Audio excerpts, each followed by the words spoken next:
AP ఉప ముఖ్యమంత్రి అనపాలజెటిక్ సనాతని అయిన పవన్ కళ్యాణ్ గారు బాలరాముడి ప్రతిష్ఠ రోజు ఉద్వేగంతో కన్నీళ్లు పెట్టుకున్నారు. Today has been quite emotional for me. అలాంటి పవన్ కళ్యాణ్ గారికి అయోధ్య రాముడు దోపిడీకి గురయ్యాడు అనే వార్త ఎంత బాధాకరమైంది. బాధితుడైన రాముడు ముఖ్యమా, యూట్యూబర్ రావణ్ణి బాధితుడిగా మార్చడం ముఖ్యమా? You wanted to become a Naxal? One point of time when I was in late teens, yes. Did you want to pick up the gun? Yes, I wanted to pick up the gun. దానికోసం ఒక టైంలో చెప్పాలంటే నక్సల్స్లోకి వెళ్ళిపోతాడేమో అని భయం వచ్చేసింది. మాజీ నక్సలైట్ ప్రజా యుద్ధ నౌకగా చెప్పే గద్దర్ గారితో రావణ్కి అనుబంధం లేదు, పవన్ కళ్యాణ్ గారికి కారు కొనిచ్చేంత అనుబంధం ఉంది. నమస్తే ఫ్రెండ్స్, నా పేరు తులసి చంద్రు. అయోధ్య రాముడు నిలువు దోపిడీకి గురయ్యాడు. 3 రకాలుగా రాముణ్ణి దోచేశారు.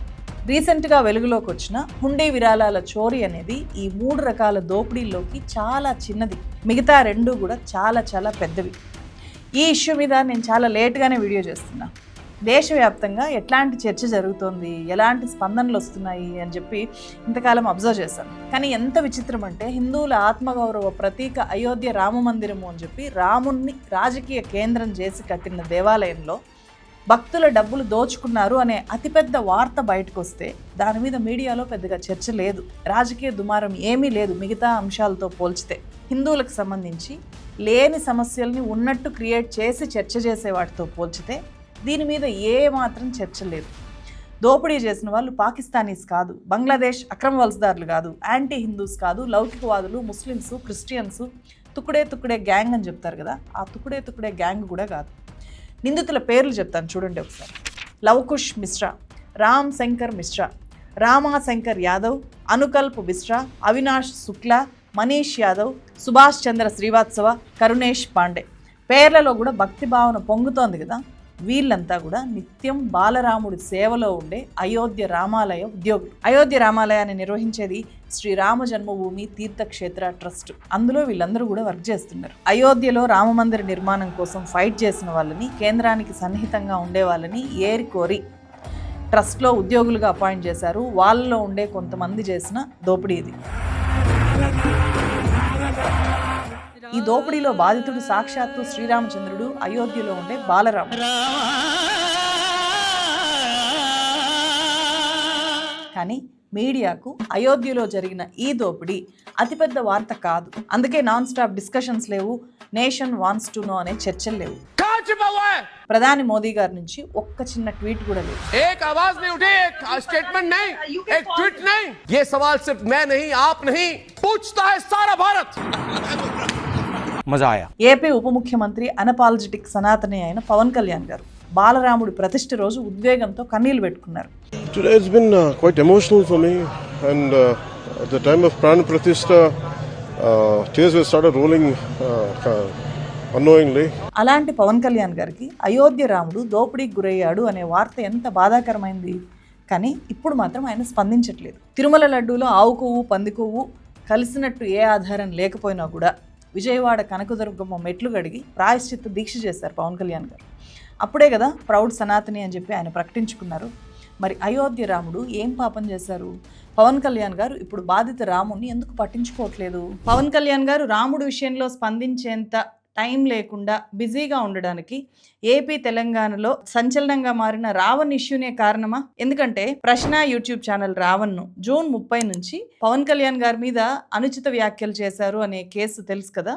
సో ఆ కేసులో జూన్ 30 నుంచి 4 సార్లు అరెస్ట్ చేసిన ఏపీ పోలీసులు 4 సార్లు అతనికి బెయిల్ రావడంతో చివరికి 5వ సారి ఇంక బెయిల్ రాకూడదు అని చెప్పి అత్యంత కఠినమైన ఉపా కేసు, రాజద్రోహం కేసు పెట్టారు. 14 రోజులు రిమాండ్ విధించింది కోర్టు. రావణ్ ప్రస్తుతం నెల్లూరు జైల్లో ఉన్నాడు. ఈ ఉపా కేసు పెట్టడానికి కారణం ఏంటో తెలుసా? అతను తన వీడియోల్లో ఎర్రకండువా ఎందుకు వేసుకుంటాడు అని చెప్పి ఒక ఇంటర్వ్యూలో అడిగినప్పుడు ఆయన ఇచ్చిన రిప్లై, ఆదివాసీ గిరిజన ప్రాంతాల బడుగు బలహీన వర్గాలకు జరిగిన అన్యాయాల మీద, అటవీ ప్రాంతంలో జరిగే అక్రమ మైనింగ్ల మీద, దోచేస్తున్న భూముల మీద ఆ మొత్తం ప్రజలందరికీ గొంతుకై వాళ్ళందరి తరపున పోరాడి వాళ్ళకి ఎలాంటి సంబంధం లేకపోయినా సరే ప్రభుత్వానితో సిస్టమ్ తో డిఫర్ అయ్యి ఆయుధం పట్టి ప్రాణాలు కూడా వదిలేసిన ప్రతి ఒక్క అమరవీరుడికి ఈ ఎర్రకండువ అంకితం చేస్తూ జస్ట్ ట్రిబ్యూట్.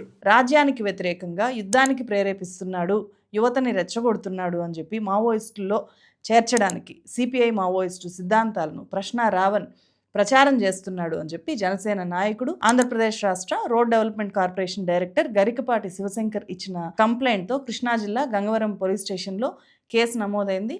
ఆ కేసు మీద అరెస్ట్ చేశారు. 4వ బెయిల్ వచ్చిన తర్వాత 5వసారి అరెస్ట్ చేశారు. సో 5వసారి నమోదైన కేసు ఇది. ఇప్పట్లో రావణ్ ఈ కేసులో బయటకు వచ్చే అవకాశం లేదు. ఇది క్లియర్ అయిపోయింది. అండ్ ఇక్కడ మనం తెలుసుకోవాల్సింది ఏంటి, రావణ్ వీడియోస్లో కానీ రావణ్ ఇంటర్వ్యూస్లో కానీ ఎక్కడా కూడా నేను మావోయిస్ట్ పార్టీలో చేరదాం అనుకున్నానని కానీ మీరు చేరండి అని కానీ ఎక్కడా నాకైతే కనిపించలేదు. కానీ డిప్యూటీ సీఎం పవన్ కళ్యాణ్ గారు రీసెంట్గా నేషనల్ ఛానల్ ఏఎన్ఐకి ఇచ్చిన ఇంటర్వ్యూలో కానీ గతంలో ఇచ్చిన చాలా ఇంటర్వ్యూస్లో కానీ నక్సలైట్లలో చేరిపోదాం అనుకున్నాను నేను, మా అన్నయ్య అంటే చిరంజీవి గారు ఆపారు అని చెప్పారు. You wanted to become a Naxal? One point of time when I was in late teens, yes. Did you want to pick up the gun? Yes, I wanted to pick up the gun. దానికోసం ఒక టైంలో చెప్పాలంటే నక్సల్స్లోకి వెళ్ళిపోతాడేమో అని భయం వచ్చేస్తున్నారు. ఆ గన్నులతో ఆడుకోవటం. చాలా సార్లు నేను నక్సల్ గురించి మాట్లాడుతాను. ఎందుకు మాట్లాడతానంటే నాకు ఇంతమంది ఎందుకు వెళ్ళిపోయింటారు ఈ అడవుల్లోకి నాకు అర్థం కాదు. ఇప్పుడు అంటే ఎంత కోపం ఉండాలి వీళ్ళకి, ఆ కోపం ఎక్కడికి పోదు. మనం ఆపరేషన్లు చేయండి, ఇంకోటి చేయండి, చేసినా కానీ అది ఇంకో ఫామ్ తీసుకుంటుంది. అది అంతేకాదు, మాజీ నక్సలైట్, ప్రజా గాయకుడు, ప్రజా యుద్ధ నౌకగా చెప్పే గద్దర్ గారితో రావణ్కి అనుబంధం లేదు, పవన్ కళ్యాణ్ గారికి కారు కొనిచ్చేంత అనుబంధం ఉంది. నన్ను స్వేచ్ఛగా రే అని పిలుచుకునేంత చనువు మా ఇద్దరి మధ్య. నాకు బుల్లెట్లు దిగినరా వెన్నులో, ఒక అండంగా అడుగుతున్నా, హక్కుగా అడుగుతున్నా, బండి కొనివరా అంటే ఆయన ఒక 24 గంటలు 3 రోజుల్లోనో 2 రోజుల్లోనో బండి కొనిచ్చాను నేను. ఒరే అని చెప్పి గద్దర్ గారితో పిలిపించుకునేంత దగ్గరతనం ఉంది. పవన్ కళ్యాణ్ గారు చెగువేరా అభిమాని అని చెప్పారు. ఆ చెగువేరా ఒక గెరిల్లా, అంటే ఇక్కడ మన దేశంలో అయితే ఒక నక్సలైట్ అని చెప్పాలి. నాకు చాలా ఇష్టం చెగువేరా. ఎందుకు ఇష్టం అంటే తన దేశం కాదు, తన సమస్య కాదు, కానీ కొంతమంది బాధపడుతున్నారు, వాళ్ళ కోసం పోరాటం చేసిన వ్యక్తి. అందుకు నాకు చెగువేరా అంటే ఇష్టం. ఆయన తీసిన కొన్ని సినిమాలు ఆయన ప్రో నక్సల్ భావజాలాన్ని కూడా ఎస్టాబ్లిష్ చేసేలాగా ఉన్నాయి కదా. పవన్ కళ్యాణ్ గారే స్వయంగా నేను నక్సలైట్ సానుభూతి పరుణ్ణి అని చెప్పి ప్రకటించారు. అలాంటిది ఒక చిన్న వీడియో క్లిప్ ఆధారంగా ఏకంగా స్టేట్ మీద యుద్ధానికి ప్రేరేపిస్తున్నాడు రావణ్ అని చెప్పి అరెస్ట్ చేయడం ఇక్కడ చాలా చాలా ఆశ్చర్యకరమైన విషయం. సో ఈరోజు రావణ్కి జరిగింది, రేపు ఇంకెవరికైనా కూడా జరగచ్చు అనేది ఇదొక హెచ్చరిక. పవన్ కళ్యాణ్ గారు తన పవర్ ఏంటో చూపించడం వల్లనే రావణ్ మీద ఉపా కేసు నమోదైంది అనేది బహిరంగ రహస్యం. అంటే రాముడి ఆలయంలో జరిగిన చోరీని కూడా పట్టించుకోనంత బిజీగా ఈ కేసులో పవన్ కళ్యాణ్ గారు ఏమైనా ఇన్వాల్వ్ అయ్యారా? అంత బిజీగా ఉన్నారా? బాధితుడైన రాముడు ముఖ్యమా, యూట్యూబర్ రావణ్ని బాధితుడిగా మార్చడం ముఖ్యమా? ఖచ్చితంగా పవన్ కళ్యాణ్ గారికైనా ఎవరికైనా రాముడి ఆలయంలో జరిగిన చోరీనే ముఖ్యం కావాలి. మళ్ళీ నేను ఇక్కడ అయోధ్య ఇష్యూలోకి వెళ్తాను. అలాగే రాముడు వల్లే గెలిచి అధికారంలోకి వచ్చిన బీజేపీ నాయకులు ఎవరూ కూడా అయోధ్య రాముడికి జరిగిన ఈ అన్యాయం గురించి, ఆలయంలో జరుగుతున్న అక్రమాల గురించి ఎక్కడా నోరెత్తట్లేదు. అందరూ కామ్గా ఉండిపోయారు. సిట్ విచారణ జరుగుతోంది కదా అని చెప్పి అందరూ సైలెంట్ అయిపోయారు. పాపం వాళ్ళకి ఇది ఏం చెప్పాలో కూడా తెలియని సంకట పరిస్థితి.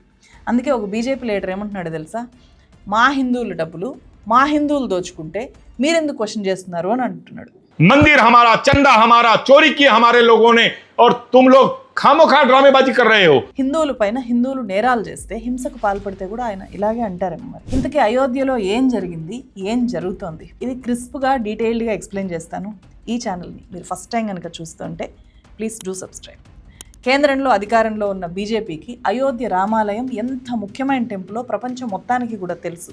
అయోధ్యలో బాబ్రీ మసీద్ కూల్చివేత తర్వాత రామ మందిర నిర్మాణం కోసం సోమనాథ్ నుంచి లాల్ కృష్ణ అద్వానీ గారు రథయాత్ర చేపట్టిన తర్వాత 1991 ఎలక్షన్స్లో బీజేపీకి 120 సీట్స్ వచ్చాయి. 1998లో రామ మందిరాన్ని మేము కడతాము అని చెప్పి మేనిఫెస్టోలో చేర్చారు. 2020లో అయోధ్య రామ మందిరానికి శంకుస్థాపన చేశారు. 2024 ఆగస్టులో ప్రధాని నరేంద్ర మోదీ బాలరాముడికి ప్రాణప్రతిష్ఠ చేశారు. ఈ ఇయర్ ఏప్రిల్లోనే మొత్తం టెంపుల్ వర్క్స్ అన్నీ కూడా కంప్లీట్ అయ్యాయి. అంటే జస్ట్ 2 months అయ్యాయి అంతే మొత్తం కంప్లీట్ అయ్యి. ఈ మొత్తం 6 ఏళ్ల కాలంలో కానీ అంతకంటే ముందు బాబ్రీ మసీదు, అయోధ్య రామ మందిరం వివాదం విషయంలో కానీ ఏం జరిగాయి అనే విషయాలు పిన్ టు పిన్ చాలామందికి తెలుసు, అందరికీ తెలిసేలాగా చేశారు.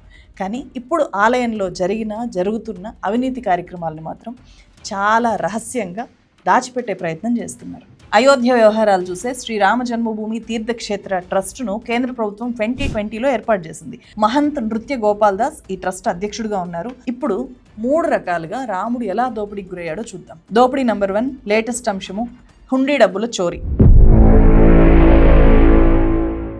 నార్మల్ డేస్లో అయోధ్య రామ మందిరానికి 70,000 మంది నుంచి 1,00,000 మంది దాకా భక్తులు దర్శించుకుంటారు. సెలవుల్లో అండ్ పండగ రోజుల్లో అయితే 1,00,000 నుంచి 1,50,000 మంది వెళ్ళి దర్శనాలు చేసుకుంటారు. నేను ఇప్పటిదాకా వెళ్ళలేదు, ఖచ్చితంగా తప్పకుండా వెళ్ళాలి అని అయితే ఉంది. వెళ్తే కనుక తులసి చందు వ్లాగ్ ఛానల్లో మస్ట్గా వీడియో అప్లోడ్ చేస్తాను. నేను గతంలో చేసిన టెంపుల్ విజిట్స్ గురించి కూడా చాలా వీడియోలు పెట్టాను. ఆ ఛానల్ చూడకపోతే ఒకసారి వెళ్ళి చెక్ చేయండి. గత 4 ఏళ్లలో సుమారు 16,40,00,000 మంది భక్తులు బాలరాముని దర్శించుకున్నారు. వాళ్ళు ఇచ్చే కానుకల ద్వారానే రోజుకి 8 నుంచి 10 లక్షల వరకు ఆలయానికి ఆదాయం వస్తుంది. 2024-25 ఆర్థిక సంవత్సరంలో ట్రస్ట్కి దాదాపు 327 కోట్ల ఆదాయం వచ్చింది. అందులో 153 కోట్లు నేరుగా విరాళాల ద్వారా వచ్చినవి, అంటే హుండీలో వేస్తే వచ్చిన డబ్బులు. జూన్ 7, 2026 సమాజ్వాదీ పార్టీ నేత మాజీ మంత్రి పవన్ పాండే హుండీ డబ్బులు మాయమవుతోంది అయోధ్య టెంపుల్లో అని చెప్పి ఒక బాంబు లాంటి వార్త, ఒక ఆరోపణ పేల్చాడు ఆయన. కోట్ల రూపాయల డబ్బులు మాయమైంది అని చెప్పి హుండీలో ఉండే డబ్బుల్ని లెక్కేసే టైంలో చాలా నోట్ల కట్టలు తగ్గిపోతున్నాయి, రికార్డుల్లో మార్పులు జరిగాయి అని చెప్పి ఆయన ఆరోపించారు. దొంగల మధ్య పంపకాల్లో తేడా రావడం వల్లనే ఈ విషయం బయటకు వచ్చింది అనే క్లూ కూడా ఆయన ఇచ్చారు. అదే రోజు సమాజ్వాదీ పార్టీ అధ్యక్షుడు యూపీ మాజీ సీఎం అఖిలేష్ యాదవ్ కూడా ఇదే అంశం మీద గవర్నమెంట్ని క్వశ్చన్ చేస్తూ ఎక్స్లో పోస్ట్ చేశారు. అయితే రామజన్మభూమి trust general secretary Champat Rai, ఈ పేరు గుర్తుపెట్టుకోండి, ఈ ఆరోపణల్ని ఆయన ఖండించారు. అన్ని విరాళాలు సక్రమంగా ఆడిట్ అవుతున్నాయి అని చెప్పి ఆయన క్లారిటీ ఇచ్చారు. కానీ ఆ క్లారిటీ నోటి మాటగా ఇస్తే సరిపోదు కదా, విచారణకు డిమాండ్లు పెరిగాయి. యూపీలో ఇప్పటికే అసెంబ్లీ ఎలక్షన్స్ వాతావరణం వేడెక్కింది. ఈ ఇయర్లోనే ఎలక్షన్స్ ఉన్నాయి. సో ఈ ఆరోపణలతో యోగి గవర్నమెంట్ పూర్తిగా ఇరకాటంలో పడింది. దీంతో జూన్ 13వ తేదీ సీఎం యోగి ఆదిత్యనాథ్ అయోధ్య హుండీ ఇష్యూ మీద పూర్తి స్థాయిలో దర్యాప్తు చేయాలి అని చెప్పి సిట్ ఏర్పాటు చేయక తప్పలేదు. సిట్ దర్యాప్తులో చాలా విషయాలు బయటకు వచ్చాయి. హుండీలో పడుతున్న ఆదాయానికి బ్యాంకులో చేసిన డిపాజిట్లకు స్పష్టమైన తేడా ఉంది అని చెప్పి సిట్ ఐడెంటిఫై చేసింది. ఉద్యోగుల మీద ఎంక్వైరీకి ఆదేశించారు. సీసీటీవీ ఫుటేజ్ పరిశీలిస్తే అప్పుడు భయంకరమైన వాస్తవాలు బయటకు వచ్చాయి. ఏప్రిల్ 27, జూన్ 5 ఈ ఇయర్ ఏప్రిల్ 27, జూన్ 5 మధ్య 40 రోజుల్లో 70 సార్లు హుండీలో దొంగతనం జరిగింది అని చెప్పి సిట్ ఐడెంటిఫై చేసింది. అంటే ప్రతిరోజు కూడా రాముడి డబ్బును చోరీ చేశారు. చాలా రోజులు, రోజుకు 2 సార్లు కూడా ఈ చోరీ చేశారు. ఈ దొంగతనం బయటికి రాకుండా సీసీటీవీ ఫుటేజ్ను కూడా మాయం చేశారు. నిబంధనల ప్రకారం సీసీటీవీ ఫుటేజ్ 180 రోజులు ఉండాలి, కానీ చాలా చోట్ల జస్ట్ 45 రోజులకే డిలీట్ చేసేశారు. దీన్ని సిట్ ఐడెంటిఫై చేసింది. మొట్టమొదట పట్టుబడ్డ వ్యక్తి లవకుష్ మిశ్రా. ఇతని నెల జీతం 20,000 రూపాయలు, కానీ కోట్ల రూపాయల ఆస్తుల్ని రీసెంట్గానే కొన్నాడు అని చెప్పి ఇతని ఇంటి మీద రైడ్స్ చేసినప్పుడు సిట్ గుర్తించింది. ఇతను హుండీలో దోచుకున్న డబ్బుని దొరకకుండా ఉండడానికి ఎంత క్రియేటివ్ ప్లాన్స్ చేసి ఇతను అడ్డంగా దొరికిపోయాడు తెలుసా. డబ్బుల్ని, ఆవు పేడని ఒక దగ్గర కుప్పగా వేసి తన ఇంటి పరిసరాల్లో దాని కింద దాచిపెట్టాడు. అయినా సరే కనిపెట్టారు. అలాగే కొంత డబ్బుని టాయిలెట్లో కూడా దాచిపెట్టాడు. దాన్ని కూడా బయటికి తీసుకొని వచ్చారు. ఈ ఇయర్ మాత్రమే కాదు, లాస్ట్ ఇయర్ అంటే కుంభమేళా టైంలో ప్రయాగ్రాజ్ నుంచి చాలామంది భక్తులు అయోధ్య రామ మందిరానికి పెద్ద ఎత్తున వచ్చారు. ఆ టైంలో పెద్ద ఎత్తున హుండీ కానుకలు వచ్చాయి. సో వాటిలో కూడా చాలా వరకు మిస్ అయ్యాయి అని చెప్పి ఇదే సిట్ విచారణ తేల్చింది. ఈ లేటెస్ట్ ఇష్యూ మీద జూన్ 25వ తేదీన ఎఫ్ఐఆర్ నమోదు చేసి జూన్ 26న 8 మందిని అరెస్ట్ చేశారు. వాళ్ళ దగ్గర నుంచి 79,85,000 రూపాయల క్యాష్ని, బంగారాన్ని, వెండి ఆభరణాలని స్వాధీనం చేసుకున్నారు. అరెస్ట్ అయిన వాళ్ళలో Champat Rai Bansal personal driver, Ramashankar Yadav alias Chinnu Yadav అని చెప్పే వ్యక్తి కూడా ఉన్నాడు. అంటే దొరకకూడదు అని చెప్పి డ్రైవర్లను కూడా ఇన్వాల్వ్ చేశారా అనే అనుమానాలు వస్తున్నాయి. ఇక్కడ చంపత్ రాయ్ గురించి ఖచ్చితంగా కొంత చెప్పాలి. గతంలో ఇతను లెక్చరర్గా వర్క్ చేశారు. 1977లో ఎమర్జెన్సీ టైంలో ఆర్ఎస్ఎస్ కార్యకలాపాల వల్ల ఇతను అరెస్ట్ అయ్యి 18 నెలలు జైల్లో ఉన్నారు. ఆ తర్వాత ఉద్యోగం మానేసి విశ్వ హిందూ పరిషత్లో జాతీయ స్థాయి ఉపాధ్యక్షుడయ్యారు. రామజన్మభూమి ఉద్యమంలో చాలా యాక్టివ్గా పార్టిసిపేట్ చేశారు. ఉద్యమం గురించి చాలా ఇన్ఫర్మేషన్ ఈయనకి తెలుసు. అందువల్ల ఈయన్ని అయోధ్య ఎన్సైక్లోపీడియా అని చెప్పి కూడా పిలుస్తారు బీజేపీలో ఉండేవాళ్ళు. 2020లో రామజన్మభూమి తీర్థక్షేత్ర ట్రస్ట్ ఏర్పాటు చేసినప్పుడు ఈ చంపత్ రాయ్ని ప్రధాని నరేంద్ర మోదీ జనరల్ సెక్రటరీగా ఎంపిక చేశారు. అయోధ్యలో జరిగిన భూ లావాదేవీల విషయంలో ఈ చంపత్ రాయ్ మీద చాలా పెద్ద ఎత్తున ఆరోపణలు వచ్చాయి. అదే అయోధ్య రామాలయం చుట్టూ జరిగిన అతిపెద్ద దోపిడీ నంబర్ 2 అయోధ్య రామాలయం భూ కుంభకోణం. 2021 మార్చ్ 18వ తేదీ అయోధ్య పరిధిలో ఉండే బాగ్ జైసి అనే ఒక విలేజ్లో 1.2 హెక్టార్స్ 1.2 హెక్టార్ల భూమిని ఆలయ విస్తరణ కోసం రామజన్మభూమి ట్రస్ట్ కొనుగోలు చేసింది.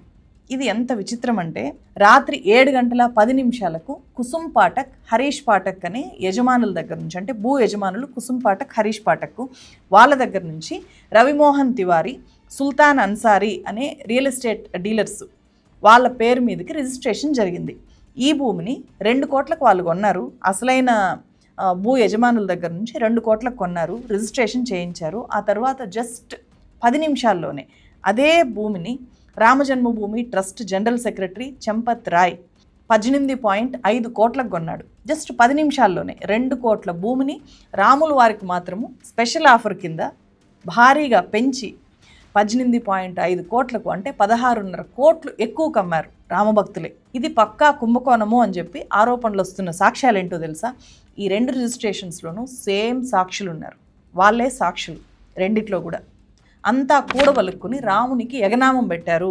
ఈ వ్యవహారాన్ని ఆమ్ ఆద్మీ పార్టీ, సమాజ్వాదీ పార్టీ, ఈ 2 పార్టీలు కూడా బయట పెట్టడం వల్ల ఈ చంపత్ రాయ్ రియాక్ట్ అయ్యారు. అప్పుడు ఏమన్నారు అంటే, గతంలో అగ్రిమెంట్ చేసుకున్నప్పుడు ధర చాలా తక్కువగా ఉంది కాబట్టి ప్రస్తుత మార్కెట్ రేట్ ప్రకారం మేము కొన్నాము అని చెప్పి, ఇది స్కామ్ కాదు అని చెప్పి ఆయన సమర్థించుకున్నారు ఈ కొనుగోలుని. అంతే, ఆయన ప్రకటన తర్వాత ఇంకా మొత్తం అందరూ సైలెంట్ అయిపోయి, ఏ చర్యలు లేవు. ఎంత రేట్లు పెరిగితే మాత్రము జస్ట్ 10 నిమిషాల్లో 16.5 కోట్ల ఎక్కువ రేటుకి రాముడికి భూమి ఎట్లా అమ్ముతారు?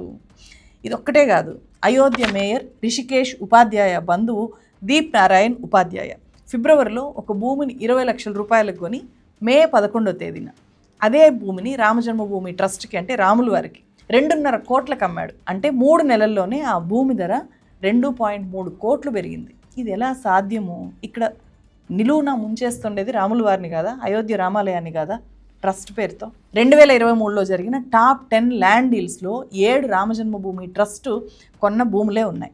సో అవన్నీ కూడా ఎలా కొన్నారు? తక్కువ రేటు ఉండే భూమిని చాలా ఎక్కువగా ట్రస్ట్ పేరుతో కొన్నారు. కొన్ని ప్రభుత్వం నిర్ణయించిన ధర కంటే 17 రెట్లు ఎక్కువగా పెట్టి కొన్నారు. హుండీ చోరీని మించిన భయంకరమైన భూ కుంభకోణం ఈ అయోధ్య భూ కుంభకోణం. అందుకే ఆమ్ ఆద్మీ పార్టీ నేత సంజయ్ సింగ్ ఈ ల్యాండ్ డీల్స్ మీద సిబిఐ, ఈడీతో ఎంక్వైరీ చేయించాలి, మనీ లాండరింగ్ కేసులు పెట్టాలి అని చెప్పి డిమాండ్ చేశారు. కానీ ఇప్పటిదాకా కూడా ఎలాంటి దర్యాప్తు కూడా లేదు. ఇప్పుడు దోపిడీ నెంబర్ 3, అయోధ్య రాముడి బంగారం, వెండి నగల దోపిడీ. 2021-2022లో ట్రస్ట్ అకౌంట్స్కి ఇన్ఛార్జ్గా పనిచేసిన వ్యక్తి పేరు మహిపాల్ సింగ్. భక్తులు ఇచ్చిన బంగారము, వెండికి సరైన లెక్కలు లేవు అని చెప్పి 8 నెలల సీసీటీవీ ఫుటేజ్ డిలీట్ అయింది అని చెప్పి చంపత్ రాయ్కి, ఎవరైతే సెక్రటరీగా ఉన్నారో, ఎవరైతే ప్రధాని నరేంద్ర మోదీ అపాయింట్ చేశారో ఆ చంపత్ రాయ్కి ఇతను ఫిర్యాదు చేశాడు, కంప్లైంట్ చేశాడు. ఆ తర్వాత ఏం జరిగిందో తెలుసా? ఎలాంటి చర్యలు తీసుకున్నారో తెలుసా? ఆ కంప్లైంట్ మీద ఆ మర్నాడే, నెక్స్ట్ డేనే ఆ మహిపాల్ సింగ్ని ఉద్యోగం నుంచి తీసేశారు. ఆ మహిపాల్ సింగే ఇప్పుడు విజిల్ బ్లోయర్గా అయోధ్యలో జరుగుతున్న అక్రమాలన్నీ కూడా బయట పెడుతున్నారు. మహిపాల్ సింగ్ మాత్రమే కాదు, రామ జన్మభూమి ఉద్యమ కార్యకర్త సంతోష్ దూబే సుమారు 1250 కిలోల బంగారు, వెండి, ఇటుకలు మాయమయ్యాయి అని చెప్పి కంప్లైంట్ చేశారు ఆయన. దీని మీద కూడా దేశవ్యాప్తంగా ఎలాంటి చర్చ లేదు, కామ్గా ఉండిపోయారు. అధికార బీజేపీలో చలనమే లేదు. అయోధ్య రాముడు ఎలా ఇంటి దొంగల వల్ల, రామభక్తులుగా చెప్పుకుంటున్న వాళ్ళ వల్లే నిలువు దోపిడీకి గురయ్యాడో అర్థమైందా? 3 రకాలుగా జరిగింది: హుండీ దోపిడీ, భూదోపిడీ, నగల దోపిడీ. రామతీర్థ ట్రస్ట్లోనే అక్రమాలు జరగలేదు, విహెచ్పికి సంబంధించిన వాళ్ళు కూడా డైరెక్ట్గా అక్రమాలకు పాల్పడ్డారు అనే ఆరోపణలను ఎదుర్కొంటున్నారు. విహెచ్పి కేంద్ర జాయింట్ సెక్రటరీ గోపాలరావు అయోధ్యలో ఉడిపి హోటల్స్ ఎక్కువగా రావడం వెనుక కీలక పాత్ర పోషించారు, చక్రం తిప్పారు, అవినీతికి పాల్పడ్డారు అని చెప్పి ఆయన మీద కూడా ఆరోపణలు ఉన్నాయి. బయటకు వస్తున్న అక్రమాలన్నీ కూడా భక్తుల మనోభావాలని దెబ్బతీసేటివే కదా. దాన్ని పట్టించుకోకుండా కొంతమంది వింత వాదనలను తీసుకొని వస్తున్నారు. అయోధ్య ఆలయంలో ఈ చోరీ మీద ఉత్తరప్రదేశ్ డిప్యూటీ సీఎం బ్రజేష్ పాఠక్ని మీడియా క్వశ్చన్ చేస్తే, బాబ్రీ మసీదు విరాళాలు సేకరించారు కదా, దాని గురించి మీరు ఎందుకు అడగరు, ఎవరన్నా అడుగుతున్నారా అని చెప్పి ఇట్లా మాట్లాడుతున్నారు. बाबरी मस्जिद का चंदा इकट्ठा हुआ था, कहाँ हुआ था, उसके बारे में पूछो, कोई पूछ रहा है? ये समाजवादी पार्टी के लोग, कांग्रेस के लोग केवल तुष्टीकरण की पॉलिटिक्स कर रहे हैं, केवल मुस्लिम मतदाताओं को लुभावने के लिए सनातन संस्कृति पर हमले कर रहे हैं. हमारी सरकार प्रतिबद्ध है भ्रष्टाचार कदाचार पर जीरो टॉलरेंस, लेकिन बाबरी मस्जिद के चंदे का क्या हुआ, उस पर पूछो. ఇంత వివాదాస్పదమైన తర్వాత ఫైనల్గా trust general secretary Champat Rai and సభ్యుడు అనిల్ మిశ్రా నైతిక బాధ్యత వహిస్తూ రిజైన్ చేశారు వాళ్ళ పోస్టులకి. వాళ్ళ రాజీనామాల మీద నిర్ణయం జూలై 11వ తేదీన సమావేశమై తీసుకుంటాము అని చెప్పి ట్రస్ట్ ట్రెజరర్ గోవింద్ దేవగిరి ప్రకటించారు. మొత్తానికి హుండీ చోరీలో రికవర్ అయింది మాత్రము 80 లక్షలు మాత్రమే. మిస్ అయిన మొత్తము ఇంతకంటే అనేక రెట్లు ఉంటుంది అనే ఆరోపణలు, అంచనాలు ఉన్నాయి. సో దీని మీద పూర్తి స్థాయిలో విచారణ నిష్పక్షపాతంగా జరిగినప్పుడు మాత్రమే బయటకు వచ్చే అవకాశం ఉంది. ఇప్పటికీ చంపత్రాయ్ బన్సల్ని అరెస్ట్ చేసే సాహసం సిట్టు కూడా చేయట్లేదు. రాముడి పేరు మీద ఓట్లు అడిగేవాళ్ళు, రాముడిని అడ్డం పెట్టుకొని రాజకీయం చేసేవాళ్ళు ఫైనల్గా అదే రాముడి డబ్బుని దోచుకునేస్తున్నారు, అదే రాముడి భూముల్ని తింటున్నారు. అయినా సరే భక్తులు మాత్రం కామ్గా చూస్తూ ఊరుకోవాలా? అయినా సరే ఎవరైనా క్వశ్చన్ చేస్తే క్వశ్చన్ చేసిన వాళ్ళని మీరు యాంటీ హిందూస్ అంటారు. ఈ దోపిడీని క్వశ్చన్ చేయని వాళ్ళు రామభక్తులు ఎట్లా అవుతారు? క్వశ్చన్ చేసే వాళ్ళు యాంటీ హిందూస్ ఎలా అవుతారు? బీజేపీ సీనియర్ లీడర్, రామజన్మభూమి ఉద్యమంలో కీలక పాత్ర పోషించిన వినయ్ కతివార్ సబ్కే సబ్ చోర్ హై అని చెప్పి డైరెక్ట్గా అంటున్నారు. అంటే ట్రస్ట్లో ఉన్న వాళ్ళంతా దొంగలే అని చెప్పి విమర్శిస్తున్నారు. మన దేశంలో రామాలయం లేని ఊర్లు చాలా తక్కువ ఉంటాయి. ఆ స్థాయిలో కులమతాలకు అతీతంగా శ్రీరామచంద్రుణ్ణి అందరూ కూడా భక్తి విశ్వాసాలతో మొక్కుతారు. సో అందుకే కోదండరాముడు, జగదభిరాముడు, సీతారాముడు ఇలా రకరకాల పేర్లతో పిలుచుకుంటారు. అలా అందరూ విశ్వాసం ప్రకటించే రాములు వారిని జస్ట్ జై శ్రీరామ్ అనే ఒక పొలిటికల్ నినాదంగా మార్చేసి అందరికీ దూరం చేసేసి రాముణ్ణి ఓట్ల కోసం, కేవలం అధికారం కోసం వాడుకుంటున్న వాళ్ళు ఇప్పుడు అయోధ్యలో ఇంత పెద్ద ఎత్తున అక్రమాలు జరుగుతుంటే ఇప్పుడు కూడా రాజకీయం మాత్రమే చూసుకుంటున్నారు, కానీ రాముణ్ణి చూడట్లేదు. దీని మీద మీ అభిప్రాయం ఏంటి? ఇలాంటి విషయాల్ని క్వశ్చన్ చేయాలా, లేకపోతే కామ్గా చూసి చూడనట్లు ఊరుకోవాలా? మీకేమనిపించింది? ఈ వీడియోని ఎక్కువ మందికి షేర్ చేయండి. మీరు ఈ ఛానల్లో జాయిన్ బటన్ మీద క్లిక్ చేసి మెంబర్స్గా చేరితే ఈ ఛానల్ స్ట్రెంగ్తన్ అవుతుంది. మరో వీడియోతో మళ్ళీ కలుస్తాను. Thank you so much.